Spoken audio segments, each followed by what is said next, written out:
प्राचीन समय की बात है। देवर्षि नारद मुनि भगवान विष्णु के परम भक्त थे। वे हर समय नारायण नारायण का जाप करते हुए तीनों लोकों में भ्रमण करते रहते थे और भगवान की भक्ति का संदेश फैलाते थे।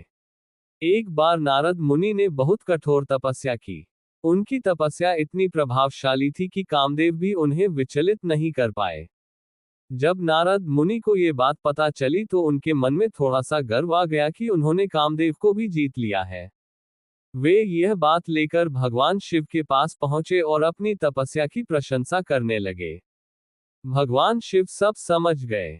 उन्होंने प्रेम से कहा, हे नारद, ये बात भगवान विष्णु से मत कहना, क्योंकि इससे तुम्हारे मन में अहंकार बढ़ सकता है। लेकिन नारद मुनि अपने गर्व में ये सलाह भूल गए और सीधे भगवान विष्णु के पास पहुंचकर अपनी विजय की कथा सुनाने लगे। भगवान विष्णु अपने प्रिय भक्त से बहुत प्रेम करते थे।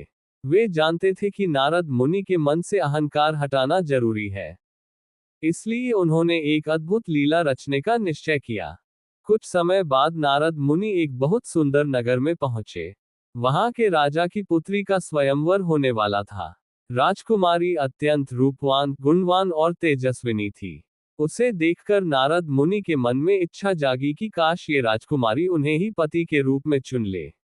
नारद मुनि तुरंत भगवान विष्णु के पास पहुंचे और विनती करने लगे, हे प्रभु, यदि आप मुझ पर कृपा करें तो मुझे अपना सुंदर रूप दे दीजिए, ताकि राजकुमारी मुझे ही चुन ले। भगवान विष्णु मुस्कुराए और बोले, हे नारद, जैसा तुम्हारे हित में होगा वैसा ही होगा। नारद मुनि बहुत प्रसन्न होकर स्वयंवर सभा में पहुंच गए। उन्हें पूरा विश्वास था कि अब उनका रूप बहुत सुंदर हो गया होगा। लेकिन सभा में बैठे लोग उन्हें देखकर धीरे धीरे मुस्कुराने लगे। नारद मुनि को समझ नहीं आया कि लोग उन्हें देखकर हंस क्यों रहे हैं। जब स्वयंवर शुरू हुआ तो राजकुमारी एक एक राजकुमार के पास जाती हुई आगे बढ़ती गई।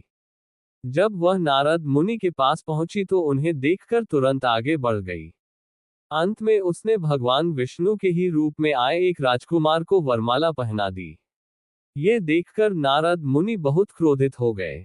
जब उन्होंने पास में रखे जल में अपना चेहरा देखा तो वे चौंक गए। उनका मुख बंदर जैसा दिखाई दे रहा था। तभी उन्हें समझ में आया कि यह सब भगवान विष्णु की लीला है। उनके मन में जो अहंकार आ गया था उसे दूर करने के लिए ही भगवान ने ये लीला की थी। क्रोध में आकर नारद मुनि ने भगवान विष्णु को श्राप दे दिया कि उन्हें भी एक दिन पत्नी वियोग का दुख सहना पड़ेगा और उस समय उनकी सहायता बंदरों द्वारा ही होगी। कहा जाता है कि यही श्राप आगे चलकर रामावतार में पूरा हुआ। जब भगवान राम को माता सीता के वियोग का दुख सहना पड़ा और उनकी सहायता हनुमान जी और वानर सेना ने की। कुछ समय बाद नारद मुनि को अपनी भूल का एहसास हुआ। उन्होंने भगवान विष्णु से क्षमा मांगी। भगवान विष्णु मुस्कुराते हुए बोले, हे नारद, ये सब मेरी लीला थी ताकि तुम्हारे मन से अहंकार समाप्त हो जाए। उस दिन के बाद नारद मुनि और भी अधिक विनम्र और भक्तिमय हो गए। वे पहले से भी अधिक प्रेम और भक्ति के साथ नारायण नारायण का जाप करते हुए भगवान की महिमा का गुणगान करने लगे। इस कथा से हमें ये शिक्षा मिलती है कि अहंकार सबसे बड़े ज्ञानी और तपस्वी को भी भ्रमित कर सकता है। सच्ची भक्ति वही है जिसमें विनम्रता, प्रेम और पूर्ण समर्पण हो।